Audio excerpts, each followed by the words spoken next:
Hello friends, welcome to Sri kids TV. Tamil கதைகள். இரு மரங்களின் கதை. ஒரு சின்ன கிராமத்துல ஒரு விவசாயி தன்னோட வயல்ல தென்னங்கன்றுகளை நட ஆசைப்பட்டாராம். அதனால 2 தென்னங்கன்றுகளை வாங்கி அங்க ஒண்ணு இங்க ஒண்ணுன்னு நட்டு வச்சாராம். அதுக்கப்புறம் விவசாயி நினைச்சாராம், அடடா, இந்த 2 தென்னங்கன்றுகளும் பெரிய மரமாகி நமக்கு நிறைய காய்கள் கொடுக்கும் அப்படின்னு. அதுக்கப்புறம் அடிக்கடி வந்து அந்த மரங்கள் எப்படி வளர்ந்துருக்குன்னு பார்க்கறதுக்கு வந்து போவாராம். கொஞ்சம் கொஞ்சமா தென்னங்கன்றுகளும் நல்லா வளர ஆரம்பிச்சுதான். விவசாயி 2 மரத்தையுமே ஒரே மாதிரி கவனிச்சாராம். தண்ணியிலையும் சரி, உரம் வைக்கிறதுலயும் 2த்துக்கும் சரிசமமா செஞ்சுட்டு இருந்தாராம். மரங்கள் நல்லாவே பெருசா வளர்ந்துருச்சான். மரங்கள் தங்களுக்குள்ள பேச ஆரம்பிச்சுதான். ஒரு மரம் சொல்லிச்சான், பாத்தியா விவசாயி எவ்வளோ உரம் வைக்கிறாரு நமக்கு அப்படின்னு.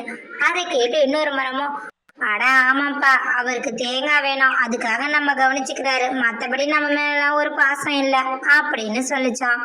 கொஞ்ச நாள்ல காய் காய்க்கிற நேரம் வந்தது. ஒரு மரத்துல நிறைய காய்கள் இருந்ததாம், இன்னொரு மரத்துல ரொம்பவே கம்மியா இருந்ததாம்.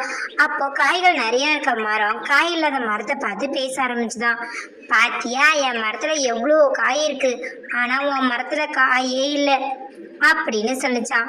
அதை கேட்ட காயில்லா மரமும், இருந்தாலும் என்ன, என்கிட்ட சில காய்களாவது இருக்கே அப்படின்னு சொல்லிச்சான்.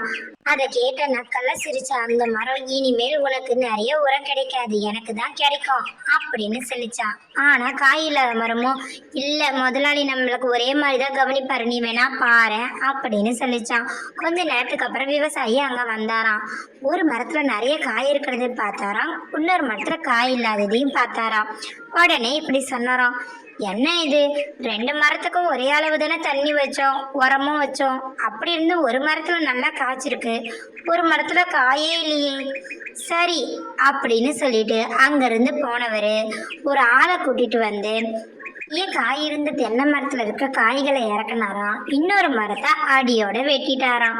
இதை பார்த்து காய் வச்சிருந்த மரமும் ரொம்ப சந்தோஷப்பட்டதான். அப்பா, இனிமேல் நமக்கு போட்டியே இல்லை, இனிமேல் எல்லா உரமும் எனக்கு தான், எல்லா தண்ணியும் எனக்கு தான் அப்படின்னு நினைச்சுக்கிச்சான். கொஞ்ச நாள் அப்படியே போச்சான்.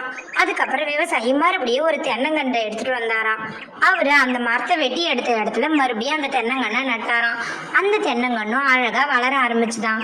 அது பெரிய மரத்துக்கிட்ட பேச ஆரம்பிச்சுதான். அக்கா, எப்படி இருக்கீங்க அப்படின்னு. அதுக்கு அந்த மரமும் எந்தவோ பதில் சொல்லாம முறைச்சிக்கிட்டே இருந்துதான். கொஞ்ச நாட்களுக்கு அப்புறம் இந்த தென்னை மரத்துல சுத்தமா காயே இல்லையா. ஆனா புது தென்னை மரத்துலயும் நிறைய காய்கள் இருந்துதான். அதை பார்த்த மரத்துக்கு ரொம்ப பொறாமை ஆயிடுச்சான். அடடா, முதலாளி ஒருவேளை நம்மள வெட்டிடுவாரோ அப்படின்னு நினைச்சிட்டு இருந்துதான். ஆனா புது மரமும் அது எதுவும் தெரிஞ்சுக்காம அக்கா அக்கான்னு அதை அன்பா கூப்பிட்டுட்டு இருந்ததாம். ஒரு நாள் பழைய மரம் சொல்லிச்சான், என்ன பாக்குற, இப்போ உன் மரத்துல நிறைய காய் இருக்கலாம், ஆனா இதுக்கு முன்னாடி என் மரத்துல நிறைய காய் இருந்திருக்கு அப்படின்னு சொல்லிச்சான். அதை கேட்ட புது மரமும், இல்லக்கா, உங்ககிட்ட நட்பா இருக்கதான் நான் முயற்சி செய்யறேன் அப்படின்னு சொல்லிச்சான். ஆனா இது எதுவுமே அந்த பெரிய மரம் கண்டுக்கலையாம். கொஞ்ச நாட்களுக்கு அப்புறம் மறுபடியும் விவசாயி வந்தாராம். அந்த இடத்துக்கு வந்தவர் 2 மரத்தையும் பார்த்தாராம். என்னது இது, புது மரத்துல நிறைய காய் இருக்கு, பழ மரத்துல காய் இல்லையே, அப்ப பழைய மரம் அவ்வளவுதான் போல அப்படின்னு நினைச்சாராம் விவசாயி. அதனால ஒரு ஆளை கூட்டிட்டு வந்து மறுபடியும் புது மரத்துல இருக்கிற காய்களை வெட்டி எடுத்துட்டு பழைய மரத்தை அடியோட வெட்டி சாய்ச்சிட்டாராம். அதுக்கப்புறம் கொஞ்ச நாளுக்கு அப்புறம் மறுபடியும் இன்னொரு தென்னங்கண்ணை விட்டு வந்து நட்டாராம் அந்த இடத்துல. அதை பார்த்துட்டு இருந்த தென்னங்கண்ணு தனக்குள்ளே நினைச்சுக்கிச்சுதான், அட, நம்ம தேவையில்லைன்னா இந்த உலகத்துல நம்ம உயிருக்கு மதிப்பே இல்லை, அப்புறம் எதுக்கு இந்த பொறாமை கோபம் எல்லாம், நம்ம சந்தோஷமா இந்த மரத்துக்கிட்ட பேசுவோம் அப்படின்னு நினைச்ச அந்த தென்னை மரம் சின்ன தென்னை மரத்தை நல்லா அன்பா பார்த்துக்கிச்சான். தேங்க்ஸ் ஃபார் வாட்சிங் our channel. Like, share and subscribers.